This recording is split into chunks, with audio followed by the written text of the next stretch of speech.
An Introduction to the Science of Hadith by Ibn al-Salah al-Shahrazuri, the most influential work in the Science of Hadith in existence. Ibn al-Salah is 577 to 643. Number 9. When a grammatical mistake or an instance of misreading occurs during the relation of a hadith, there is a disagreement over what to do. Some people used to hold the opinion that the student should relate it with the mistake just as he heard it. The followers of Muhammad ibn Sirin, Abu Ma'mar Abdullah ibn Sakhbara subscribe to that. This is an extreme manifestation of the doctrine of adhering to the exact wording of the recitation and forbidding transmission by paraphrasing. Others recommended altering and correcting the mistake and relating it in its correct form. We heard that view from Awza'i, Ibn al-Mubarak, and others, and it is the doctrine of beginning and advanced scholars of hadith.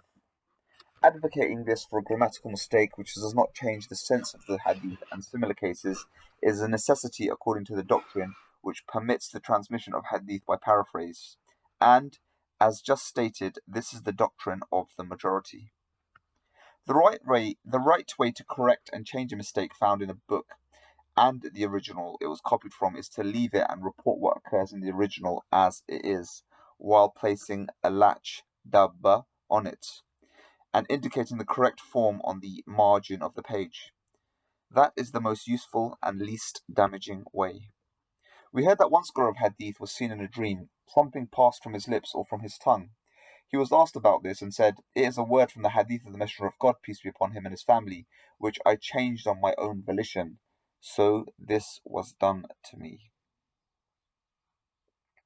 Often we see that something which many scholars mistakenly believe to be an error, and they change it, is correct with sound justification, even if it is obscure and may be considered peculiar. This occurs in particular in what they considered an error from the standpoint of good Arabic. That is, because of the numerousness of the dialects and the subdialects of the Arabs. We heard that Abdullah ibn Ahmed ibn Hanbal said, "When my father came across a grievous error, he corrected it. When it was a minor mistake, he left it and said, 'So said the teacher.' One of our teachers informed me of something to the same effect from someone who informed him from the expert Qadi Iyad." In a word, the practice to which most of the teachers of old adhered was to transmit the relation as it reached them without changing it in their books. From the variant readings of the Quran, we find a continuation to be transmitted in books without being considered anomalous, in conflict with the universally accepted recitation. Some of that also occurs in the two Sahihs, the Muwatta, and other works. However, the more knowledgeable teachers point out these errors in these books when the text is heard and recited in the margins of the books, while still reporting what is in the texts in the way that it reached them.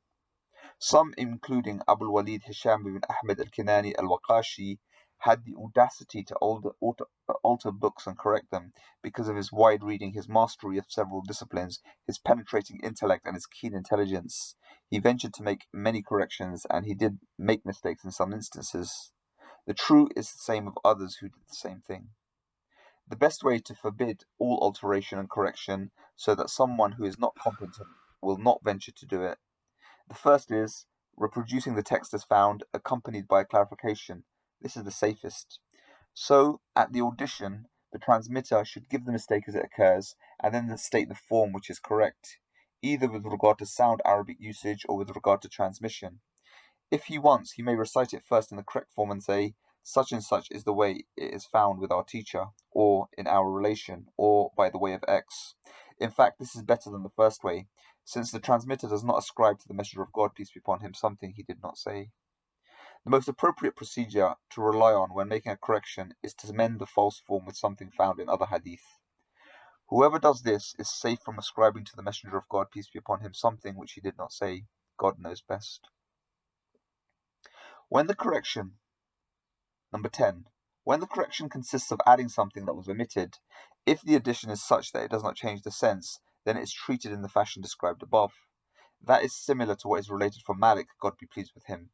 He was asked, "Do you view a valid hadith of the Prophet, peace be upon him, to which the letters waw and alif were added with the while the meaning remains the same?" He said, "I hope that it will be considered insignificant." If the correction of the addition entails a meaning different from what occurs in the text, the well-established verdict is for the transmitter to mention the wording as it appears in the text, coupled with a notification of what was omitted. This way he will be safe both from the shame of the error, that is the omission, and from ascribing to his teacher something he did not say. Abu Nu'aym al-Fadl ibn Duqayn transmitted a hadith from a teacher of his in which he said, from Buhayna. Then Abu Nu'aym said, he is really Ibn Buhayna. But my teacher said, Buhayna.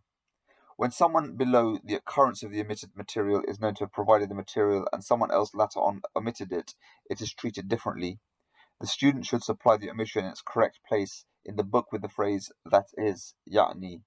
This is what the expert Khatib did when he related from Abu Umar ibn al-Mahdi and from Qadi al-Bahamili with his isnad from Urwa, from Amra bint Abdurrahman, that is from Aisha, that she said, the Messenger of God, peace be upon him, used to put his head near to me so that I could comb it. Al-Khatib said, the text of Ibn Mahdi read from Amra that she said, the Messenger of God, peace be upon him, used to put his head near to me. So we added to it the mention of Aisha since it was indispensable, and we knew that Mahamili related it that way. However, the mention of Aisha was omitted in the book of our teacher from Abu Umar ibn al-Mahdi. We said, that is from Aisha in the isnad because Ibn Mahdi did not say that to us. I have seen a number of our teachers doing the same thing in similar cases. When he mentioned with his isnad that Ahmed ibn Hanbal, God be pleased with him, said, I heard Waqi saying, in hadith I call upon, that is, for help. This is true when the teacher has related it to him incorrectly. When it is the case that the omission is found in the student's books and it seems likely to be to him that the omission occurs only in the book and is not from his teacher, then correcting it both in his book and in his relation when he transmits it is justified. Abu Dawood al-Sijistani said that he told Ahmed ibn Hanbal, I found in my book Hajjaj ibn Muhammad al-Awar from Jurayj from Abu Zubair Muhammad ibn Muslim bin Tadrus. Is it permissible for me to correct it to Ibn Jurayj? He said, I hope there is nothing wrong with doing that. God knows best. This is similar to the case when part of the isnad or text is effaced in the student's book. It is permissible for him to supply the missing text from someone else's book, even when he knows that it is correct and he has no doubts about it actually. He has no doubts that it is what is missing from the book. However, there are some transmitters who do not view this as permissible. One of those who did replace missing text this way was Nu'aym ibn Hammad, according to what Yahya bin Ma'in related from him. The expert Khatib said, it would have been better if he had made that clear at the time of the relation. The same verdict applies to the transmitter who relies on his memory, who seeks to verify something he has doubts about in someone else's book or his own recollection. It is related that a number of the scholars of Hadith did that, including Asim, Abu Awana al-Isfaraini, and Ahmed ibn Hanbal. Some of them used to note the material someone else verified, saying, X transmitted the hadith to us and Y verified it for me. For example, it is related that Yazid ibn Harun said, Asim informed us and Shu'bah verified from me from Abdullah ibn Sarjis. This was also required when the transmitter finds in the original of his book a rare Arabic word or something incompletely written which puzzles him. It is licit for the student to ask well-informed scholars about it and relate it in accordance with what they tell him. Something similar to this was related from Ishaq ibn Rahawayh, Ahmed ibn Hanbal, and others, God be pleased with them. God knows best. Stay tuned for many more parts.